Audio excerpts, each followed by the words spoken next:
it's Monica B, creator of HeyMonicaB.com, a blooming resource on Ayurveda, and author of In Your Elements, a blooming Ayurveda guide to creating your best life.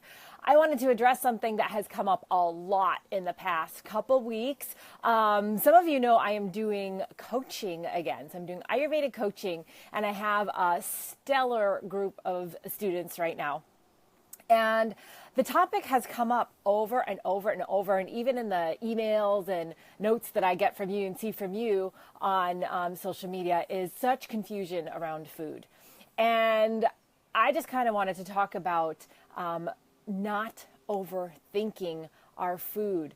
When we eat, it should be with full presence, full peace, full thanks and gratitude for what is on our plate, and most of all, giving us the power to understand what kind of foods actually work for our bodies. So I'm going to give you 3 things to think about today in the way of not overthinking our food so that you can feel a little bit more empowered in this area.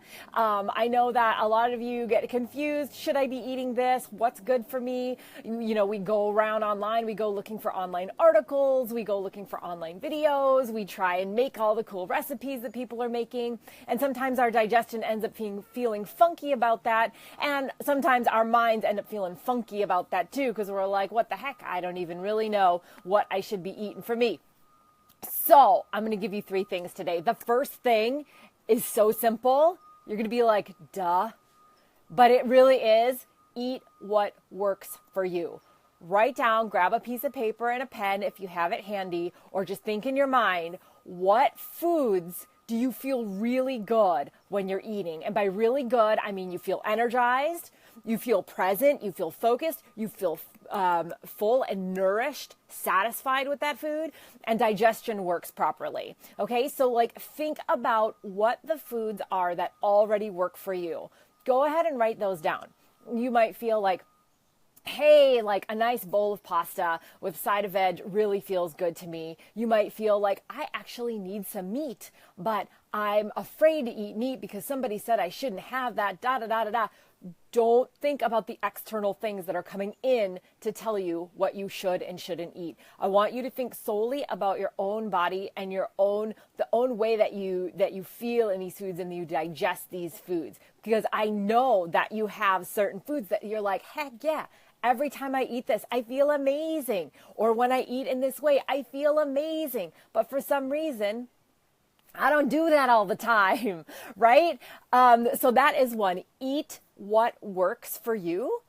And the second thing is don't eat what doesn't work for you. You probably already know as soon as you eat whatever, maybe in this case, maybe you eat a piece of meat and you end up feeling really sluggish for a couple days. That's a sign that much meat or meat in general is not awesome for you. We don't have to listen to what everybody else's diet plans are, because the truth is, you know, a diet is not black and white. There is not one side and the other that we need to fit into. You either do this or you do this. That's not true. Eating is an entire rainbow of possibilities and joy and smells and sights and colors that we need to start bringing into our food to bring this full enjoyment into our life, right?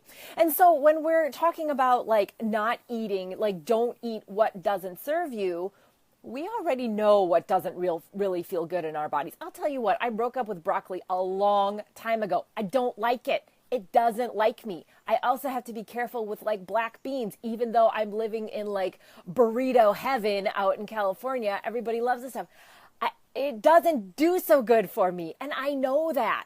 So I make the choice to have that stuff much less often or just avoid it. So the component to grab onto when we're choosing not to eat foods that don't serve us is to actually listen to that wisdom.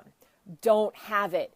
If you know that something is going to screw you up for hours or maybe into the next day, skip the food, don't eat it. Your body is telling you it's not a good food for you, right? And you don't need an outside, like you don't need to go combing through the internet to find out that information. You already have it. And that's like what I'm trying to get at. Like food is really simple. If we look at works with what works for our own body and leave the rest alone, we're going to do okay. Like, you're going to do okay. And then this comes to my third point. So the first point was have what works. Have more of that. Leave the foods that don't work for your body. And the third thing is have peace while eating. If we have meals and we're sitting here thinking, oh, I'm worried about what this is going to do for me. Oh, I shouldn't be having this. Bad me, bad. Like, I shouldn't have that food. Like, I've been told I shouldn't. This is really bad. Da, da, da, da, da. Do you know what that does to our mind? It already puts a negativity in the food.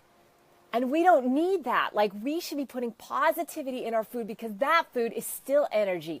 The energy we put in the food gets in our body. It turns into tissues and energy and helps us thrive. If we have doubts, fear, disbelief about what we're eating and our food, it's going to turn into that same kind of energy. It's not going to digest well because the mind, body, and spirit are all connected.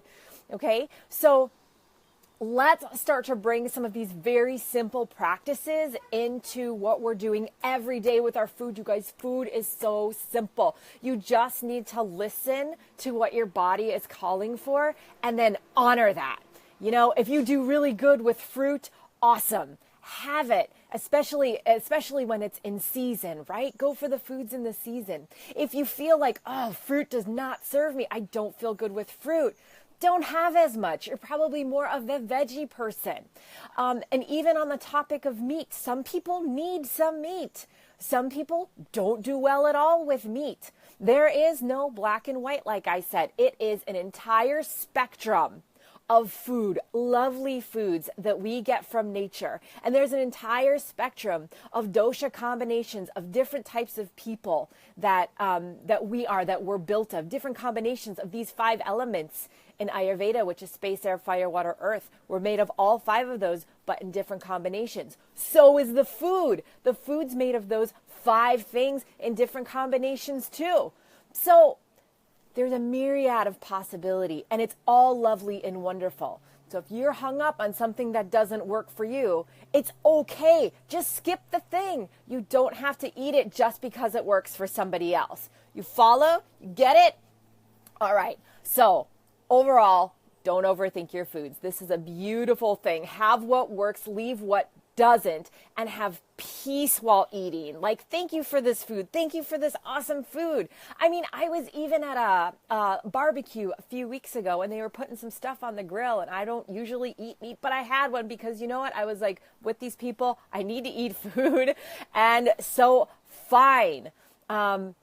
Have peace while eating. Bring the love into your food, bring the thanks and the joy, and see the smells and smell the smells and see the sights of everything that's on your plate. And you will do far better than trying to be picky about the things that we're eating. Okay? Okay. With that said, go ahead and try some of these things out. If you're really not sure what feels good in your body, make a note of it. Say, hey, I ate this. I feel pretty darn good. I don't have any bloating. I don't have any gases. I don't feel heavy. I don't feel like I'm hungry again, because that's not balance, right? We should feel good, satisfied, yummy. That food should be so yummy, tantalizing, and that we can reach the state where we've had enough. We feel good and satisfied, and we can move forward with a clear and focused mind, because that is what it's all about. So figure it out. What foods are best for you? You probably already know. Write it down. The ones that aren't so good for you, write those down too. Leave them be and have a focus, especially going into the weekend and into next week. What kind of peace are you going to bring in every time you have your food? Yeah? I hope this helps you. Go forward, have an awesome day, and you're just like me. We're in this together. We're going to keep practicing and bringing this Ayurveda to life. Mwah!